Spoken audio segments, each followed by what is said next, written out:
mean, Mez and Trill played this to qualify for BlizzCon last year. Of course, it was a Resto Druid, not a Holy Paladin, but Holy Paladin super effective against a Shadow Priest, and this very aggressive dot counter composition could be the perfect answer against the move. Yeah, it could be. We'll have to see. WizK going to be throwing a Fear over on the Mez immediately. Sea-Doo seems to be the target of choice. Shadow Crash already on him as he goes down to 50% HP. Going to be using that Avenging Crusader to sort of keep himself stable, moving his way over to Absurge, but really not getting out too much healing at this time. Peekaboo and WizK really punishing Sea-Doo. Yeah, he's desperately trying to stay ahead of the damage. Absurge, in the meantime, though, caught into a Chaos Nova with not one, but two Demon Hunters in his face. Let's see if he can deal with it. Sea-Doo at the same time, possible throw here, has to use the Divine Shield. This is massively in favor of the move. I do not think that Method Orange were expecting to be this far behind this early on. Yeah, Peekaboo and WizK really exploiting the fact that Sea-Doo's all alone. Mez and Trill nowhere to be found. Nice double fear coming in from WizK. Sea-Doo trinkets out of the stun. Not really too much left. First Darkness going to be dropped out. That's a huge deal for Method Orange. They don't have bubble. They don't have trinket. They don't have one Darkness. One Darkness is the only thing that's going to be keeping Sea-Doo alive as this game progresses. Yeah, and he needs to be on top of his Demon Hunters to get that. That's why we see him just YOLOing in, but he's caught a stun. He bops it, he gets into it. Will he get unlucky, though? It's a quest. He gets mind controlled to try and deny the Darkness and die to dots by WizK, but Imprison denies that. Sea-Doo just can't recover. The pressure is way too much for him to handle in this first game, and I think he's ultimately going to be going down during this silence. He is going to fall. Absurge gets Void Swapped, Health Exchange, and that ultimate counter comp is going to basically completely fail. The move looked more than ready. That was not an ultimate counter comp. At least didn't seem like it from my point of view. I think what Absurge did was really, really important. He was just kiting away from Sea-Doo. Sea-Doo, with that Avenging Crusader, really just couldn't get the heals out that he needed. Yeah, and that's the thing. And Sea-Doo knew that he was going to be targeted. That's why he ran that Avenging Crusader. And of course, that is the right choice to do. But you can't be out in the open when you're playing against WizK, because you are going to die. There's going to be so many stuns. And just seeing this composition play out, surely Method Orange expected the RPS to come out of the move, but I don't understand why, what was the strategy behind this composition? It really just fell on its head. It didn't look good at all. They didn't really get anything used here on the side of the move. Absurge still had all of his cooldowns, and I mean, sure, here at the end when Sea-Doo was dead, WizK threw in the Void Shift just to kind of be sure, but it really didn't look like Method Orange had like an offensive game plan there. Absurge, of course, made it very difficult for them to do anything. Absurge's mana wasn't that great, so maybe that was a lead they could potentially have, but Sea-Doo wasn't doing that great on mana either. I really feel like if Mez and Trill had come back and helped Sea-Doo a little bit more with the Darkness a little bit preemptive, sort of protected that bubble and that Blessing of Protection, maybe that could have been a winning strategy for them, because it just felt like they had to overlap so much, which really ended up hurting them in the long run. Yeah, that's the thing. When you play a Holy Paladin, you have to space out those defensives. You can't use your Trinket and your Bubble in the same setup and then have a Darkness thrown in the mix as well after that. You need to space them out. You need to Trinket very early and then use your Steed, get away, then maybe Bubble on the next setup, use Darkness on the next setup, and then space them out and then give yourself a chance to gain that first cooldown back to Trinket. And they really didn't manage to do that at all here. They just used everything in a minute and died. So, Sid, do you think this is something we'll see from Method Orange again moving forward into game number 2? I mean, I think it's unlikely. I think they just probably theory crafted. They're like, okay, well, Holy Paladin can dispel dots off multiple targets. It can dispel poisons off multiple targets. It does damage with Avenging Crusader. We'll just stick to Demon Hunters because those will be able to stay on target, but they ultimately couldn't. The cross crowd control from the RPS was too much. They would use the Earth Grab Totem to hold the Demon Hunters in place and then stun Sea-Doo at the same time to prevent any sort of dispel. They can purge off Freedom from the Paladin and basically single target Sea-Doo down. Absurge knew exactly where to go on the map. He just kited side to side in the open. That way WizK could just turret everybody in front of him, and they just had the matchup already played out in their minds, and the move just stomped out Method Orange's kind of theoretical counter that didn't work at all. Look at this. The move is our point leader in the North American scene right now, and 74% of you voted that Method Orange was going to win this series. So the Method Orange hype train really is real in this series. We'll have to see if they have something else prepared other than this double Demon Hunter, but maybe they could clean it up. I mean, there's got to be a reason why they picked this composition. Surely they have had a little bit of practice on it, because the way it played out definitely didn't seem like that's what they were expecting. Yeah, you're absolutely right. You can't judge a composition just from one game. I mean, that could be anything. I don't think they're going to run it again, though. But still, I think that the comp is better than what it looked in this particular game. I think maybe we could see something a little bit more traditional from Method Orange. And I really wonder why don't they just go with the Windwalker DK like we usually see from these guys. And the map is a little bit of a tell here that they might be going for that Windwalker DK rush Absurd strategy that we've seen them do in the past. Yeah, Method Orange not keeping their cards close to their chest. They're going to be peeking. They're allowing the move to get a little bit of a peek here. Oh, maybe we're going to be playing some Windwalker Decay on the Ruins of Lordaeron, but maybe they'll be going back to the double Demon Hunter Paladin strategy. This is something that Mez and Trill sort of pioneered with Colo last season, and ultimately it didn't work out for them in the first game between the move, but we'll have to see if they run it again. The move now gets to select whatever composition that they want. I think it's more than likely, Sid, that it is just going to be that RPS. Yeah, I mean, why would the move really change their composition? It's decent. It is probably like a 50-50 matchup into basically everything Method Orange has. It comes down to who plays better. Unless Method Orange just throw the series away by testing the waters with these compositions. They could opt to do that. They still have a second shot in the lower bracket, so they could be doing what we saw Method Black do against Ascendant, where they just tried the Affliction Demon Hunter to see how if it would counter or not, and they lost. They got blown out, but they wanted to use that series as more of an experiment. So Method Orange could be doing the same thing here. Obviously, one game isn't enough to tell if it's going to actually work out in the long run, and it was a bit of a sloppy game. So maybe they do use the rest of the series to keep trying it out, and then they feel confident, I guess, against Super Frogs to advance to have the rematch where they'll go back to Windwalker DK. That has to be their game plan, right? They just think on paper, this has to have better odds, so we should try it. But the move are actually taking some time to lock in their comp. I'm wondering if they do actually consider locking in RPS. I think they're locking RPS, but I think it's a question of which RPS do we see. Is it the Outlaw or the Assassination RPS? I think that's the big question here. And honestly, on the Ruins, I think Outlaw could be better because they could potentially peel a lot more with that gouge if Method Orange locks in the Windwalker DK and tries to rush down Absturge, but they're going to say, you know what, Zico, we don't care what you think. We're going to play Assassination. Yeah, go with the Assassination. Honestly, it didn't work out too bad. I believe Peekaboo was actually running the System Shock talent, so that's for that huge scenario you saw on Sea-Doo. And if WizK, like we talked about, can dispel the freedoms off Sea-Doo and is getting System Shocked over and over and over into the kidney shots, it's really hard for Sea-Doo to have enough mobility to use that Avenging Crusader on his target. So, yeah, Method Orange going to be going back to a standard composition. Now, do you think sometimes when teams lock in like a real, like what they think is a huge counter, like the double Demon Hunter Paladin, that if they do lose that first game, it's almost like they're embarrassed to play it again in a way. Like they can give up the comp too soon because they're like, okay, what are we doing here? Let's just go back to our bread and butter. Yeah, I think that's definitely a factor. I mean, it's a big tournament. There's a lot on the line, and of course, you might second guess yourself, especially when the first game looks that bad. If you play it and we can talk about the Method Black series again that you mentioned, where they played against Ascendant and they were playing Demon Hunter, Warlock, Shaman against the RMP. True. Instead of going mirrored. That series looked very close, so they kept sticking with it because those games were very, like, if they did one thing differently, they could probably have won. But in this first game here with the double Demon Hunter, it just looked like they got smashed. So. That's because they did, let's be honest. Yeah, they did. Method Orange. Yeah, Method Orange on the Windwalker Death Knight, though, definitely going to be a lot more of an opponent for the move, bringing in this RPS. Like we said, 2 or 4 weeks ago, about a month ago, we actually saw these teams do battle in the grand finals. It was an exceptionally close series, came down to a 3, I think it was actually a 4-3, right? Yep. 4-3 series where either game could have gone either way.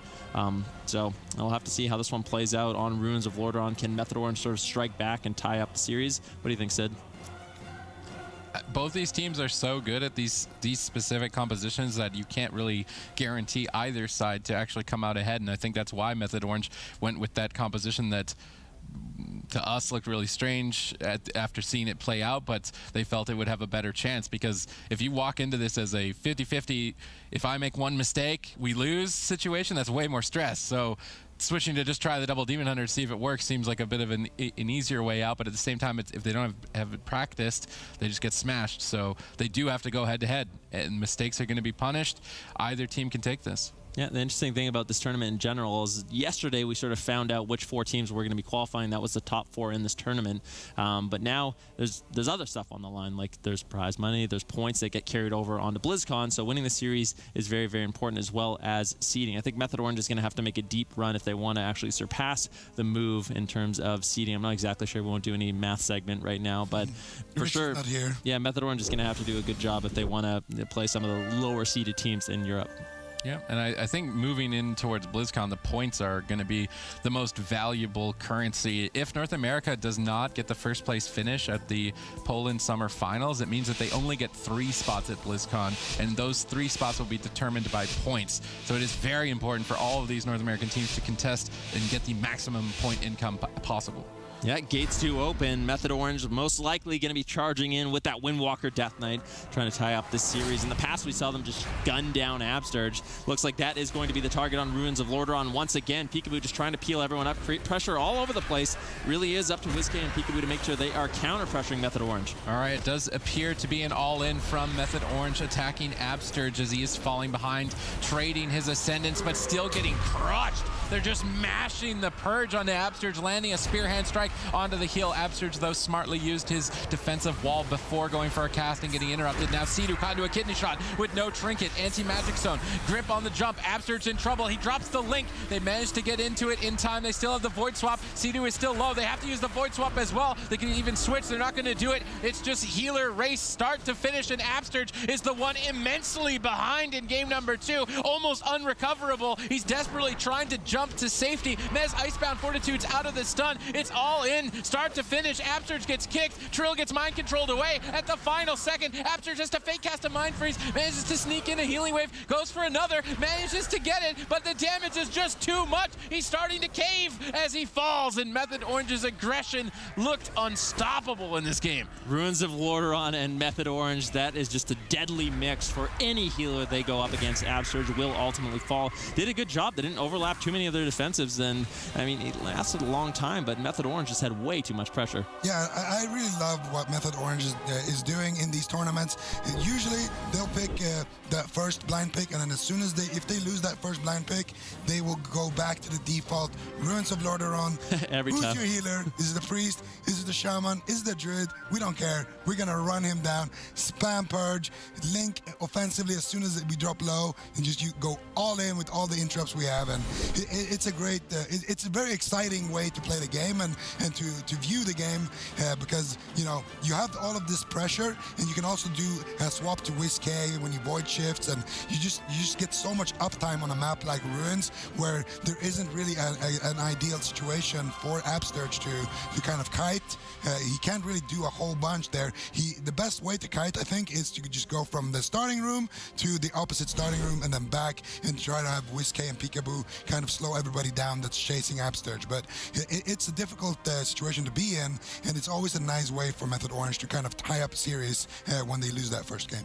I feel like maybe they could switch one cooldown rotation. They use Spirit Link Totem before switching life, and Spirit Link Totem redistributed health, so everyone was already kind of low, and then the life swap had to be used because they were still already low. Instead, maybe use the life swap first, and then use the Spirit Link Totem. You can probably delay it a lot longer because you get way more health from WizKay. Maybe if they switch the cooldown rotation in that sense, they can extend the game. But on such a small map, obviously with such an aggressive strategy, you're going to cave and have to trade more cooldowns in that position. I can imagine Sidu's likely playing Electrocute and just spamming out extra damage with the Purges, and ultimately putting Absterge too far behind. But it's not to say that the move can't swing this back and clean up some of their play. No. I think Absterge should play Voodoo Totem as well, and try to just place it down on top of himself, just for that extra 1 or 2 seconds where he won't be getting hit. And also, I think Peekaboo and WizKay should just go for Sidhu. If they can go for Sidhu, get Sidhu to trinket a stun or a silence, then they can blind up Sidhu, get rid of the whole threat of being purged, and that's going to give Absterge a much easier time to survive, because Trill and Mez are also going to be rotting down. Yeah, Method Orange really not afraid to go all in, tying up the series 1-1. We'll be closing out the series when we get back from a quick commercial break.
Welcome back, everyone. We are all tied up 1-1. The series between Method Orange and the Move in the upper bracket. Man, do you think that the Move is going to be able to have a response for this Windwalker Death Knight? It's most likely just going to be that RPS again, right? Oh yeah, I think we're in for El Clasico here, basically. What? Frost Death Knight, Asa Rogue. I had to do a double take. I was like, excuse me? What are we seeing here? You're seeing WizK's debut this season on his Death Knight. Gonna go head-to-head against Mez, the king of Death Knights. This is gonna be interesting. What do you guys think they're gonna do here? Do you guys think they're gonna just train Sea-Doo, give him some of his own medicine? I mean, that's definitely a strategy that they could implement. The thing is, like, when I think about Windwalker Monks and Assassination Rogues, Windwalker Monks actually have quite a good kit against the Assassination Rogues. You know, they can spam throw out the incapacitates. Anytime they throw out a kidney shot, they can sort of remove the poisons, which are something that's really effective for the Assassination Rogue as well. So I am kind of curious. Sid, what do you think? Do you think it's just going to be a healer all in? I thought that I forgot to put my glasses back on. That's what I thought. I literally went, what? I don't even wear glasses. I mean, if it's a healer race, I feel like Frost DK Assassination Rogue is really good at killing a healer. But they don't necessarily have to do it, and I think that's where the adaptability of the teams is going to come into play here, because Method Orange, I think, might lose the healer race, but they could just go on the Death Knight instead. And as long as Method Orange show that they've got versatility in their play, I think they could still take this composition. But this is just the Move saying, okay, you can run it Absterge, we're going to run it Sea-Doo. And maybe they're like fed up of it, or they want to experiment with it, but either way, this is going to be a chaotic game. I just think about it. The Windwalker Monk has more peels, so if it isn't healer all in, if Sea-Doo plays relatively close to Absterge, they're going to be able to grip in, you know, Peekaboo. They can put Fist of Fury stun on him, get the AoE stuns, throw incapacitates on him. I actually don't know if the Move chose a comp that is going to win a healer rushdown. I mean, maybe on paper, the Assassination Rogue definitely has more damage than the Windwalker Monk, but I just think the defensive utility is going to allow Free-Doo to be a lot more free in the matchup. Yeah, absolutely. I mean, it's going to come down to Trill just being kind of the goalkeeper of the team, like you mentioned. He's going to have to remove those poisons with the detox. He's going to have to do a good job incapacitating Peekaboo. Anytime he goes for those kidney shots onto Sea-Doo, it's going to be interesting. But if Method Orange wins this, then all of a sudden the map and comp advantage goes in their favor because it's a swing match. So Method Orange, if they can bring this one in, it's going to look really good for the rest of the series. All right, ladies and gentlemen, WizK, known for his Shadow Priest play, going to be debuting his Frost Death Knight as they look to smork down Method Orange, bringing the same sort of strategical composition, but are they masters of it? Method Orange have been running at healers for years now. The Move, this is almost their first time trying this. I'm curious to see if they can accomplish it. Yeah, Peekaboo's going to be moving in, gets the sap on Trill. This is actually a nice opener. Peekaboo immediately opening onto Sea-Doo. Kidney shot, controlled up everybody, allowing Absterge a moment to breathe at the beginning of this game. Yeah, Absterge has got a lot of free space, but nice gust of wind from Sea-Doo, allowing him to escape easily. But Shadow Step kick from Peekaboo. He's all over him. Absterge at the same time caught into an asphyxiate. And this is, ladies and gentlemen, going to be a healer race. Which Restoration Shaman will survive the onslaught? Sea-Doo fake casting the Mind Freeze, desperately trying to heal through this. No, it actually did not fake cast it. Now getting interrupted, jumping away from the waterfall. Death Grip, though, immediately on the jump. Kidney shot to follow up, forcing a trinket. Silence onto the trinket. Pressure is still mounting. Frost Dragon not really going to accomplish too much into that shield wall, though, and he's not going to have to worry about that threat. Bit of a misplay there from WizK. Absterge now falling behind as Method Orange lead in. The Spirit Link Totem is the last line of defense, but he's silenced up on 10%. Barely connects it in time. Yeah, Sea-Doo's the one that's in trouble now. Cheap shot on him. He still has a Spirit Link Totem. Doesn't want to get greedy. Getting lower and lower. No one there for the Spirit Link. Finally, Trill and Mez come back. All three members get the Spirit Link. But look at Absterge. He is so far gone. He doesn't want anything to do with this. Sea-Doo now getting interrupted. Nice shadow step kick coming in from Peekaboo as Sea-Doo rots lower and lower. WizK looking to connect as well and close out this game. Can Sea-Doo survive any longer? In the meantime, though, Absterge also taking a whole bunch of damage. This is going to be a cross kill more than likely. Can Absterge hold on just a little bit longer? He fakes it, but gets taken down 2v2. All right, Mez and Trill both have defensive cooldowns, and Peekaboo does not. So Peekaboo is going to be at a disadvantage. Mez trades out. Peekaboo can't get away from the pressures. Method Orange are going to clean him up. WizK has the Pillar of Frost activated. He has a huge boost of damage. He could take down Mez, potentially taking this to a 1v1. Mez in trouble, desperately using Corpse Shield and Death Strike to stabilize and stay alive long enough for Trill to finish the job, and they do ultimately come out ahead. And that was the swing match, as Zico was saying in the post-game analysis, which means that Method Orange will now have an advantage moving into Game 5. absolutely incredible game, and this was kind of the way I pictured it going. I could see in my head, okay, both shamans are probably going to go down here. As soon as I saw, okay, we have Sea-Doo in the middle of the map, and we have Absterge behind that pillar, and no one is doing anything to peel for their shaman. I was like, okay, these two shamans are going to die for sure, and then we're going to have a 2v2. Ends up going in favor of Method Orange, but what an incredible game. And now Method Orange is going to have that leeway that they need for the rest of the series. They got the move on match point here, and it's looking like Method Orange could potentially just move straight to the finals here.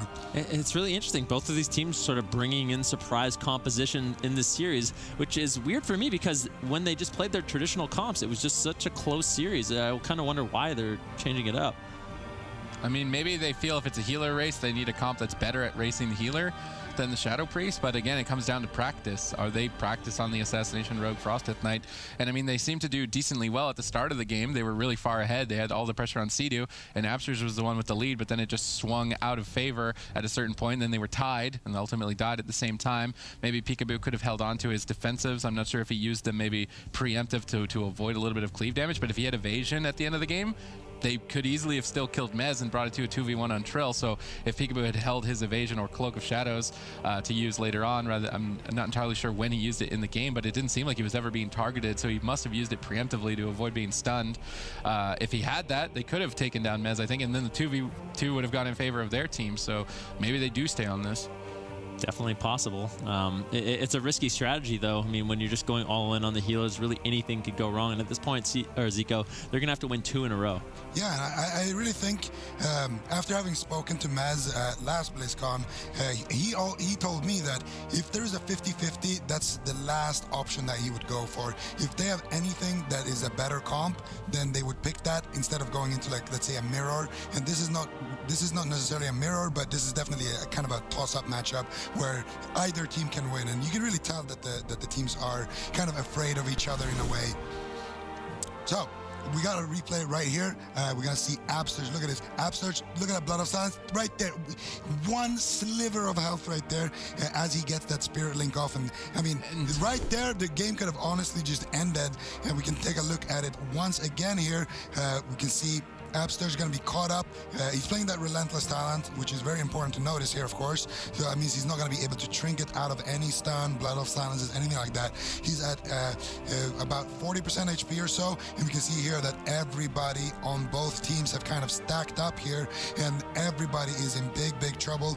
Quick thing to note as well is that, of course, Sea-Doo has recently trinketed out of that second kidney shot of the match, and he has used his pretty much everything except his Spirit Link Totem in terms of defense, and here Peekaboo also hasn't used his evasion just yet. So you can go ahead and roll this clip and see what ends up happening here. Absterge, there's going to be a little bit gap there where he gets the Riptide off, and honestly, if Trill could get that stun into the stun, I don't think Absterge even survives here.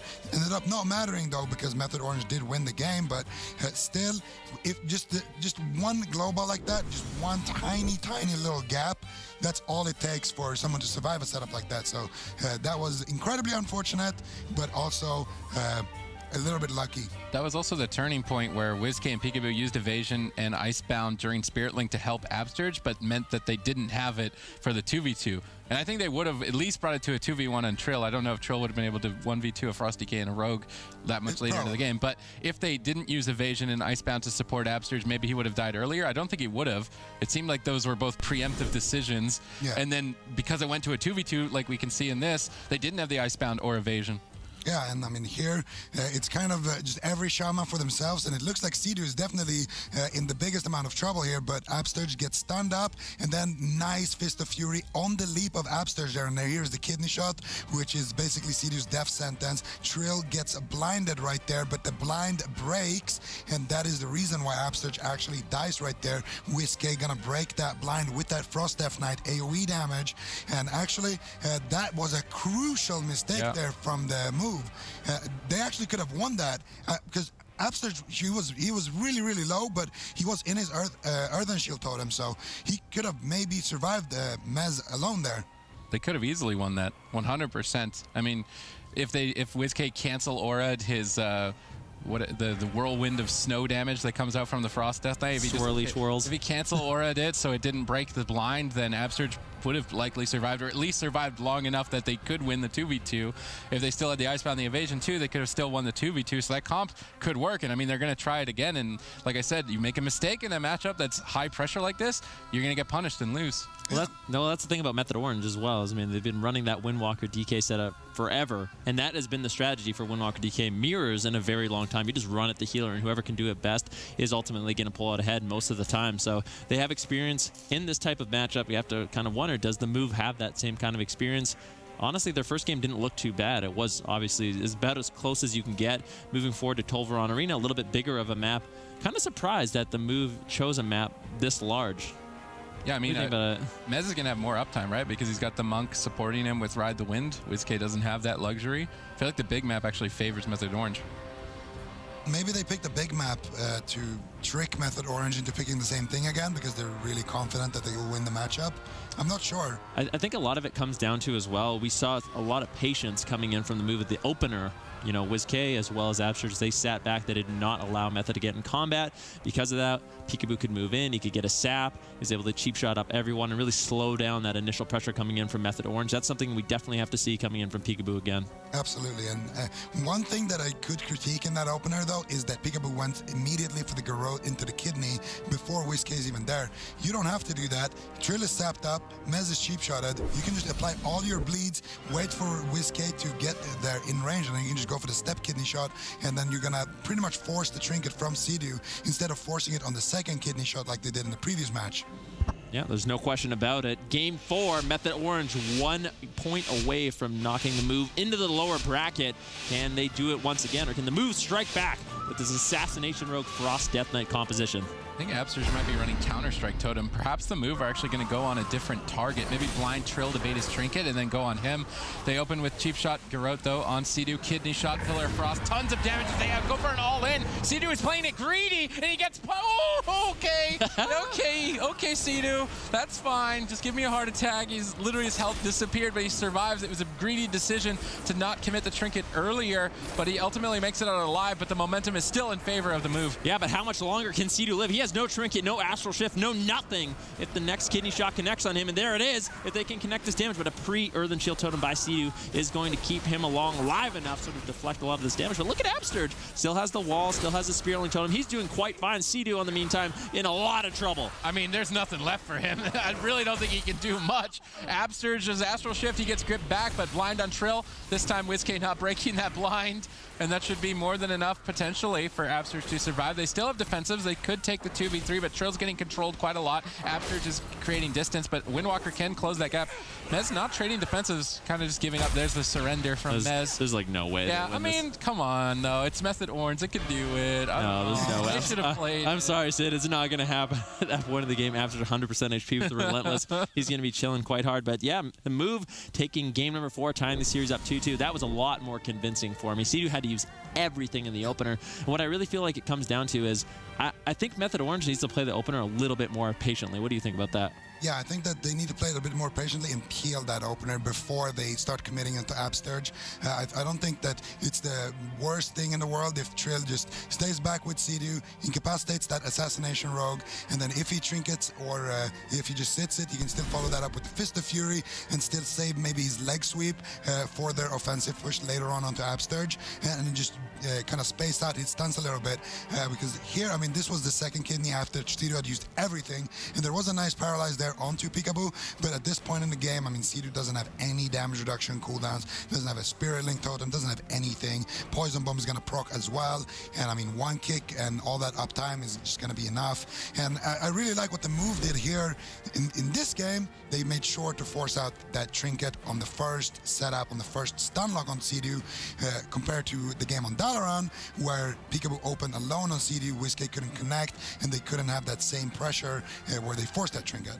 Well, like you're kind of saying, yeah, they need to get that trinket out of the way. It's basically a kidney shot. You can maybe live it, especially if it's only Peekaboo that's going to be attacking him. The next kidney shot, he trinkets. The next kidney shot, he dies. So it really does line up that way. And if they can force that trinket in the opener, they're really just that far ahead. And what's nice for the move here is that they got the biggest map out of the way if they want to blind lock the Assassination Rogue Frost Death Knight. The only difficult thing is it's really specialized at running down a healer that doesn't have support, but they've got Samayam to play a mage. If they play maybe even Mage Windwalker or something of the like and just focus on protecting the healer a bit more, they can stall out the Frost Death Knight Assassination Rogue early momentum, and I think that's what we are going to see. So the move may not go for that composition again due to that counteractive fact from Method Orange. Yeah, it really doesn't feel like that's the composition that they should be blind picking. Most likely going to be going back to that RPS. And we said in the past that it's kind of a 50-50. They're just going for it. Move, they're going for it. Too, that is 100% Samayam. Oh, yeah, we're going to see Samayam for sure. Even Thunder,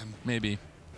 Thunder could be a good answer. I mean, really anything where they can just kind of play a longer game and they have one caster is going to be really difficult for the move to deal with here. So. The only thing that the move really has going for them, I feel like, is a Purge all-in. Like, if they do choose a Resto Druid, they can potentially all-in someone and take them down very, very quickly with the Purge, with the Assassination Rogue, and the Frost Death Knight. So I think Method Orange kind of has to realize that and play a healer that isn't so susceptible to it. I think the Druid is fine, but they need to play a DPS that can kind of sustain something like that. So, I mean, if they played something, some cleave comp, like maybe Warrior Death Knight, Warrior Demon Hunter. I could honestly see Method Orange bringing in the double Warrior, Prot Warrior, Arms Warrior, Mistweaver Monk. That could be super effective against this. For sure, for sure. Yeah, Mistweaver Healer would be perfect as well against this because you have so much, you have such a big map to use. You have, of course, the Way of the Crane to break up some of those stuns. And if you play Human as well, you have 2 trinkets for those stuns. You can basically never get stunned, so you're not going to be an option. But again, Absterge could be purging out those enveloping mists and making it difficult for that Mistweaver to actually get his heals out. So I would like to see Sidu on his Resto Druid and Samayam on something like an Ellie Shaman, and then I don't know what I want to see Trill on. Maybe even they can even play Windwalker Arcane Mage Druid like they played yesterday, and I think that would be a fine setup because even if they go for the Purge all in, you're gonna have a Mage and a Windwalker who are very slippery targets for something as slow as an Aster Rogue and a Frost Death Knight. Yeah. I think the fact of the matter is Method Orange really has a lot of different compositions at their disposal, and that's why they're really taking their time to consider which comp they want to run, because I don't know how much experience they have against this comp. They know they probably have an answer somewhere with all their different comps, but they have to figure it out. I feel like the Assassination Frost Death Knight is kind of like the ladder stomper. It's like the low-rated ladder stomper. You just kill every healer at lower rating with it, and you could build a comp that's more specialized to survive. Method Orange are not going that route, really. I'm really surprised, honestly. I don't like this pick. I mean, yeah, I don't works. like it with the Shaman. Well, the Shaman is just so susceptible to this comp. But they have Darkness to deny the all-in. They can just rely on, okay, if they press Vendetta and Pillar at the start of the game, Darkness, I'm immune. Absterge doesn't have the same luxury. Warrior has good peels too with Disarm, Duel, and Stuns. It's not the worst pick, I don't think, for Method Orange. I mean, I said it even. Demon Hunter Warrior is a good pick, but the Shaman does not fit in here. The Shaman is going to be a liability that it's going to be a win condition for WizK and Peekaboo to just train down Sidu, I think. I think maybe this is the lack of confidence in Druid. Sidu feels like he's going to survive better on Shaman because he's better at Shaman. I agree. In this case, whereas Druid, if you make a mistake against this comp, you're going to get completely erased. So I don't really blame him for staying on Shaman, even though Druid played at the peak would be better. Druid not played at the peak, it would be significantly worse. So I think that's Sidu's thinking here moving into Game 5. Yeah, it's a comfort pick for sure, but I mean, how does Method Orange actually win this game? I mean, I think it's almost like they're gonna have to tunnel the DK and just peel everything. There is no all-in on their side onto Absterge because you have a Warrior, you have a Stormbolt. Absterge is playing Relentless, which means that Stormbolt is gonna last for basically nothing. And then you have the Demon Hunter who has a 1-minute CD on his stun, and that's it. That's all the stuns that you have available. You just do an all-in setup. You just Fear Imprison the Shaman Absterge, Stormbolt the Death Knight, disarm his Icebound, and try and all-in kill him at the start of the game. I don't think that you're gonna have to, or that you're gonna be able to rush down the Death Knight like that with offense before the Death Knight and the Rogue rushes down Sidu. I think if you do that, you can still win doing that strategy, but you're gonna have to peel. It's gonna be more about dueling the Rogue or the Death Knight when they're popping cooldowns, disarming, fearing the DPS, playing a longer game, and maybe run Absterge out of mana or WizK out of cooldowns. I mean, you can do both. It's not like they have to do one and only one. They could be like, okay, we're going to chill at the start of the game, wait for Vendetta, survive that with Darkness or Ascendance or something, then say, okay, we survived it, now let's set up for a kill, and then keep doing it over and over. I feel like Method Orange's team has more longevity. Well, I think that if Method Orange uses their spells offensively, then they're not going to have that for defense, and Cedu's just going to flop. Oh, one thing's for like sure. If they use their Fear, for example, offensively, and they try to set up a kill on Whiskey, that's not going to work, because Whiskey has so many defensives, and Cedu does not.